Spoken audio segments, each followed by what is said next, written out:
Affronter la vie.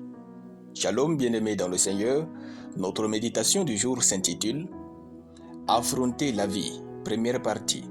Nous tirons notre texte dans Exode chapitre 2, de versets 2 à 3, qui nous dit ceci. Cette femme devint enceinte et enfanta un fils. Elle vit qu'il était beau et le cacha pendant 3 mois. Ne pouvant plus le cacher, elle prit une caisse de zinc qu'elle endurcit de bitume et de pois, elle y mit l'enfant et le déposa parmi les rousseaux sur le bord du fleuve. Alléluia.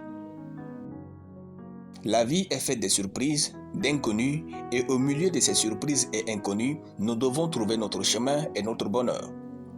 La vie ne se vit pas comme nous le ressentons quand nous prions ou nous méditons. En fait, la vie est faite de luttes, de surprises, d'inconnus, et il faut les affronter pour vivre aisément.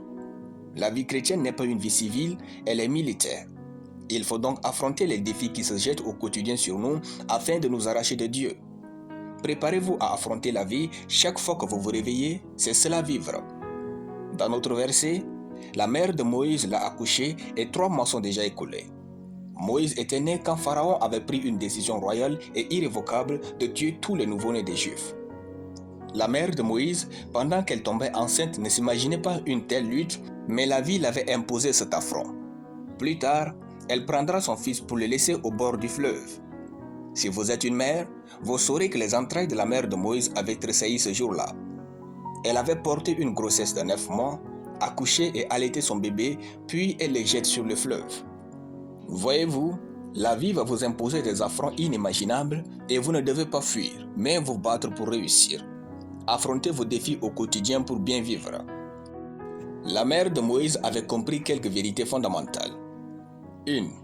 Nous obtenons rarement 100% sur la terre.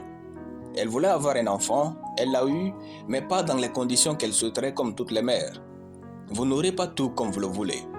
Vous n'allez pas épouser l'homme ou la femme idéale qui est dans votre tête. Dieu va vous donner ce qu'il a pour vous et battez-vous pour compléter ce qui reste avec le temps.